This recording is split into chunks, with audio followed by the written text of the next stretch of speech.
And we have a go for auto sequence start. Discovery's onboard computers have primary control of all the vehicle's critical functions. Start, 2, 1, boost ignition, and liftoff of the Space Shuttle Discovery.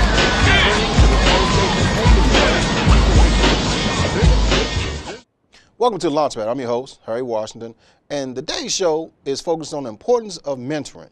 But before we get started, those of you unfamiliar with Pursuing a Dream Corporation, Pursuing a Dream Corporation is the sponsoring organization for the show, and the base of the organization is to encourage students to pursue degrees and careers in the areas of science, technology, engineering, and math. But now to our first guest, Mr. Tony Wilson. Welcome to the show. Thanks for having me on your show. And those unfamiliar with Mr. Wilson, that you are the founder of Will to Win. Yes, I'm founder and president of Will to Win. We're an organization that primarily deals with youth in the DMV.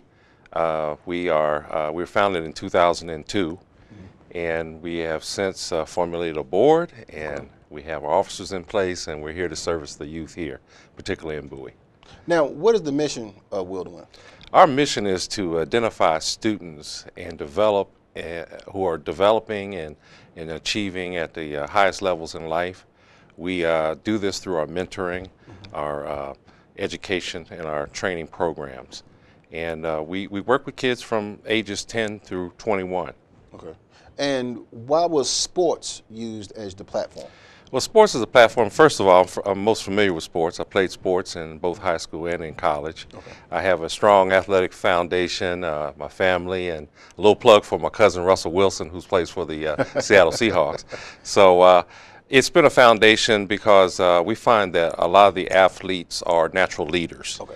And we felt that it's a good hook to bring the kids into our program and to identify their talents and kind of work with them on their weaknesses and their strengths. And sports even emphasizes leadership, character development, as well as there's part of mentoring. A coach becomes a mentor. Who actually mentored you? Well, I was mentored by many people. My father was my biggest mentor. Okay. He taught me hard work ethic. We have a formula for success in Will to Win. It's called CHAMP. The C stands for character, or how you define yourself. The H, of course, is hard work. The A is the attitude, approach life in a very positive way. The M is maturity. Do not make the same mistakes over and over again. And P is pride. Take pride in everything you do. So my mentors, my dad, I had a gentleman named Jimmy McFadden, who was a school administrator who helped me get my first job even in high school. He was a very influential person over me, and a number of other coaches that I've been involved with over the years. Now, what can parents expect when they enter their child into your program? Well, first of all, they can expect tough love. Okay. We like to provide the tough love to the kids to help them identify that this world is not a cakewalk. Okay. That the skills that we're going to teach them, particularly the soft skills, will help guide them through life and give them the upper edge in competing for opportunities, whether it be jobs or scholarship or internships or whatever is out there for them that they seek to work at. Now, tell our viewers, what are some of the benefits that students get from participating in your program? Well, there's great benefits. First of all, we expect that the grades are going to get better. Exactly. Okay. So through our programs, we think that that's going to give them an edge. Okay. The other part is that we expect them to position themselves through our soft skill program to be able to compete for internships, for jobs, and for scholarship. You know, people have to understand that it's a competitive world and that there's an awful lot of money involved at the high levels. Right. Now, give us maybe some testimony of what are some of the parents saying or students saying about your program? Well, many of them are very grateful. I've had a number of students. I've helped about 70 kids since 2002 go to college. Okay. One of the greatest honors is a gentleman named Christian Webster who went to Harvard. Okay. Started all 4 years, is now the assistant coach at Harvard. Excellent. And I've had a number of guys go to the pros. So it's a great challenge for a lot of the kids. I think the kids are saying that our program has truly helped them. Okay. And in many cases, some of the youth who are in a single-family environment or have no parents at all come to us and they seek us out for the mentorship part. Gotcha. And so we're there as a supplement to their success in life. Excellent. Now, let me ask you this. Now, what are some of the harder issues that you have to deal with youth today? Difficult issues are discipline, are time management, things of that nature. We find that many of the students of today's generation, you know, well, I go back a long ways, but the students today, they're distracted. They have so many options, and so it's hard for them to focus on, you know, zooming in on what they're really good at or setting specific goals for themselves. So we're there to help them with that part too. Now, is your specific goal for college, or is it more just those same things, the champ? Is that? Well, the champ is universal. A young student who just achieves to be a good, solid citizen can use champ in their life. A person who wants to be a lawyer, a professor, or a scientist can use champ for life. Or a person who wants to be an athlete can use champ for life. The other part of Will to Win is the STEM program that we're initiating through our organization. And we found that STEM, which is science, technology, engineering, and math, is essential to the success of the students. You know, years ago, vocations were part of our life. A person could do a vocation and they can make a nice living. Well, STEM is a very important part of the world today, and every student should have a taste of what STEM is all about, and we're there to introduce STEM to them. Final words, what do you want to say to our viewers about your program? I want to say that we're here to support you. We're an organization that is very dynamic, and we'd like to invite you to come in to our office in Bowie and seek us out. We are available from 9 to 5, and we're here to help. We'd like to thank Mr. Wilson for his time and providing us some useful information. Remember, this is Mentoring Month, so get out there and mentor someone. Be a champ like Mr. Wilson. We'll be back. Welcome back. I'm your host, Harry Washington, and today we're joined by Mr. President Walter Kirkland of 100 Black Men of Maryland. Mr. Kirkland, welcome to the show. Oh, thank you, Harry. I appreciate you, man. Now, give our audience a little bit background a little bit background about 100 Black Men. 100 Black Men has 120 chapters around the country. We're the newest chapter. We're a mentoring organization where we mentor youth. We focus, Harry, on ages 8 to 12 in the Prince George's County area because we feel there's a big need here. But there's 120 chapters around the country, and we are an international organization too. Right. Now, what influenced your organization to establish a chapter here in Bowie? There was a big need. Matter of fact, there were 2 other people that tried to form the chapter years ago, but there was a big problem with resources and manpower. But there's a lot of crime. High school dropout rate is soaring near 60%. There was a big need to have a men-only mentoring organization that's international in scope here. Big need. Now, what are some of the issues that your organization faces in mentoring suburban youth? I think the challenges, Harry, is resources. We have parents that are on lockdown. We have parents that are actually crack addicts. Wow. Right now in District Heights, we are mentoring children that they come to our sessions hungry. One kid, believe it or not, we went around the room and asked him, what did you get for Christmas? One kid got nothing for Christmas. We're dealing with those kind of issues, is resources and commitment of parents. How do you solve those issues? Well, you're supportive. We, we're a 501c, we get donations and grants, and we donate money and our time to assist these children and even these parents. What programs does your organization implement to combat some of those issues, like you said, in terms of being empathetic, providing resources, any other things that your organization provides to these youth? Well, I mean, like again, we give them the training, the mentoring. We have a prayer breakfast that we invite the parents. We give them gifts. We invite folks to come into mentoring to assist the children. So we give them resources to how to become a man. We also try to give them, travel times. I'm taking them to the Washington Wizards game on the coin of 100 Black Men. And some of these kids have never gone to a basketball game or have never gone to a professional event. We take them horseback riding. All the kind of things that inner city kids that would never see. We expose them to it. Now, in terms of the relationship the mentees have, what benefits do they get from participating? They get a lot of benefits. They get the benefits to see, I mean, get this, Harry, Black men in suits with jobs, educated, doctors, lawyers, that come in and they see, wow, you know what? I can be somebody. So I think they get a lot of confidence about how to be a man, etiquette, how to communicate to a lady, and go back to basic skills. Now, in terms of, let's go back to that mentor-mentee relationship.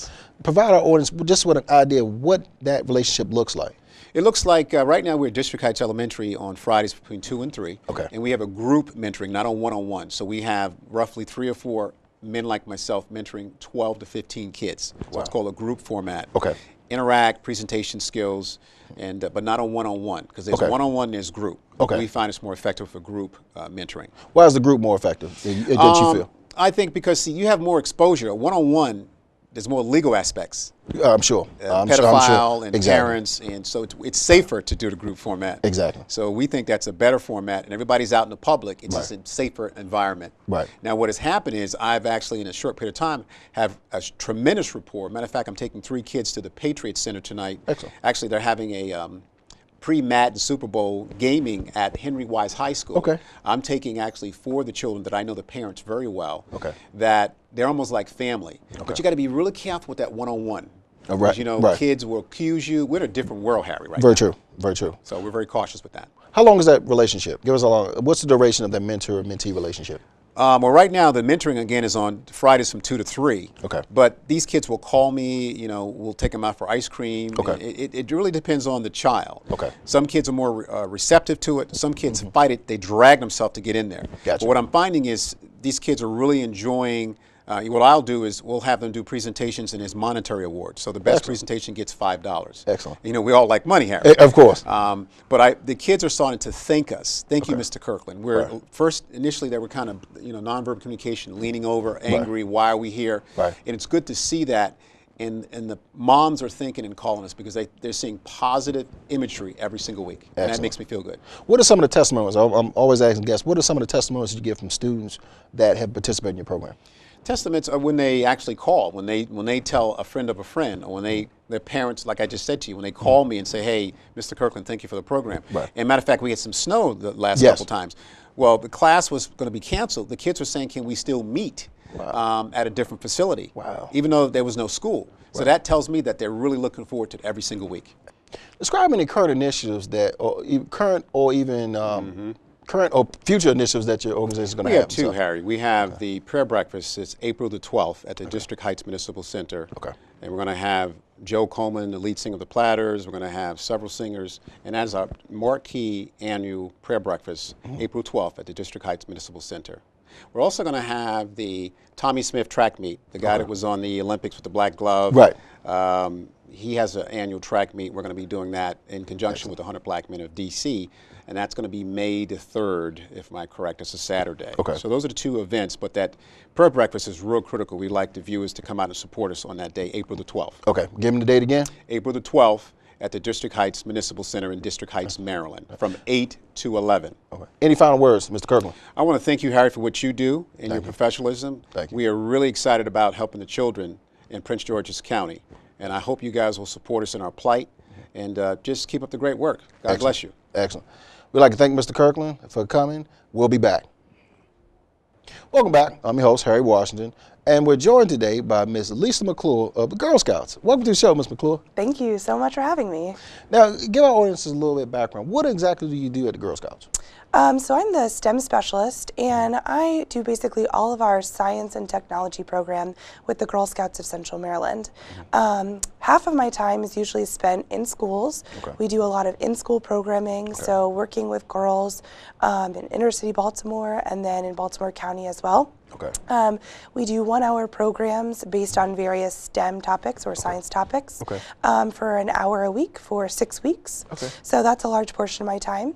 And then we also do a lot of individual day activities. Okay. So, and we do everything from robotics leagues, we do a chemistry in the kitchen event, we do astronomy programs. So they're throughout our entire council area where we serve our girls. And I plan the programs that we do, kind of recruit the girls and the volunteers as well. Now, give us a little background on Girl Scouts, because most people think it's just about selling cookies. But Yes. you're not here selling cookies. No, not today, not today. The Girl Scouts overall is a great organization. We're one of the nation's oldest and premier organizations for women development and leadership. Exactly. In 2012, we actually celebrated our 100 years of Girl Scouting. Excellent. So Juliet Gordon-Lowe was our founder, and she started in Savannah, Georgia. And the Girl Scouts of Central Maryland, which is actually Baltimore City and then all of the surrounding counties, officially became the Girl Scouts of Central Maryland in, we just celebrated our 50th anniversary in 2012 as well. But we've actually had scouting in Maryland since 1913. So we've been around for a very long time. You know, we love our cookies. They are one of our you know, our best parts for our girls, because they really are able to kind of showcase what our girls are doing, their dreams and their aspirations, and them kind of setting goals and how to finance those goals. So it's more than just selling the cookies. It's how are they going to plan, how are they going to, you know, attain those goals.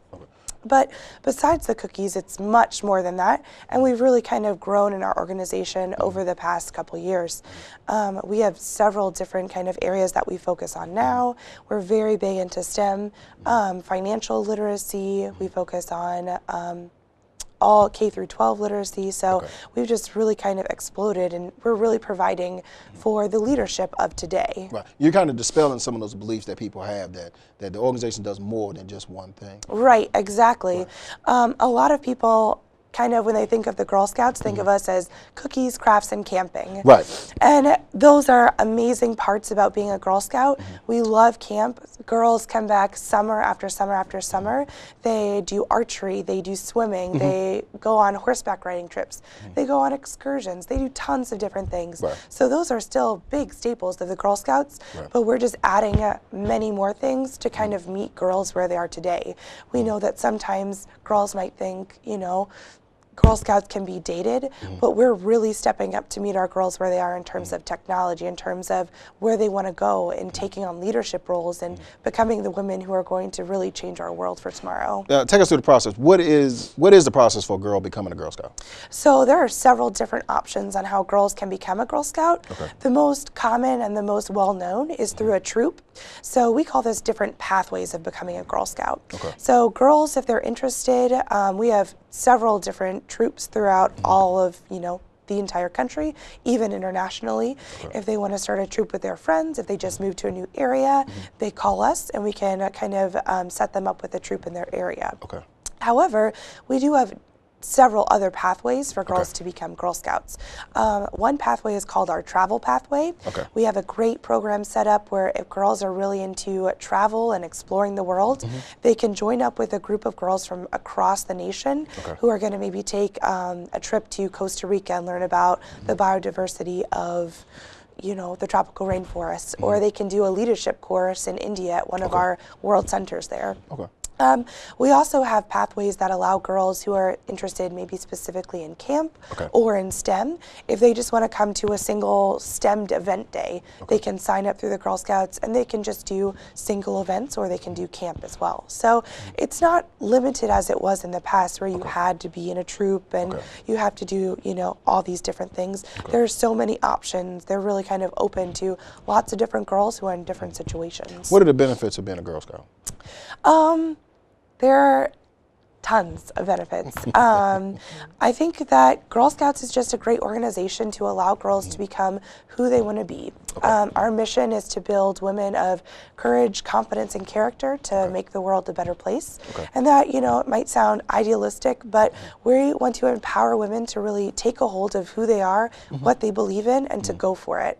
And, you know, if they're interested in math and they want to, you know, become a mathematician, or they want to go into finance and revolutionize how students are paying off their loans. We want to give them the tools and the resources to really capture that and to run with it. So we build the leaders of tomorrow. We help them, you know, kind of take advantage of what they're passionate about, and we help them find out how they can really take their passion and put it into action. Now, give us an idea. What are some of the current or future initiatives that Girl Scouts is planning? So STEM is definitely one of our biggest initiatives right now. President Obama is really pushing for it, and we're, you know, falling right in line with that. We're really stepping up to the plate with STEM, and it's just a huge push in our organization. Several other countries are, you know, continuously outbeating the U.S. in math and science scores, and that's really the future of where we're going. So we have several new kind of grants and programs that we're implementing to really give girls the ability to take on those STEM aspects, science, technology, engineering, and math, and implement them into what they're passionate about. They may be interested in dance, or they may be interested in nutrition, but you know, STEM can be integrated into any of those different areas. So, final words. What would you say to viewers about if they're still not sure if this is the right program for them in terms of mentoring and even empowering? What would you say? I would definitely say just give it a try. Girls, in research that we've done at our own Girl Scout Research Institute, as well as kind of across the board, everyone has found that the one thing that girls most need to become, you know, kind of connected to anything and to really get that confidence they need is role models and mentors. Right. So they need someone that they can look to and say, you're doing this. This is what I like. I want to do it too. And you are just like me. I'm going for it. So I would just say for the mentors out there, the leaders, the role models, if you can spare an hour of your time a week, an hour of your time a month, you can make probably the biggest impact that they're going to remember you for a while. And even if you think that you're just talking to them about what you like to do in your off time or things like that, that's going to spark interest in them regardless. So I would just say, just go for it, just give it a try. Whatever you can volunteer, whatever, you know, the mentors can give is great. It really makes such an impact for the girls to see women in the community who are living out their dreams, who are doing, you know, things in the STEM field that they might have never even thought of. Right. So it gives them it opens up so many different doors for them. So I would just say go for it, give it a try, and see what girls you can really connect with. Excellent. We'd like to thank all of our guests today. To learn more about them, go to their websites or even view our credits for more information. Remember, this is National Mentoring Month. Go out and mentor someone. Thank you.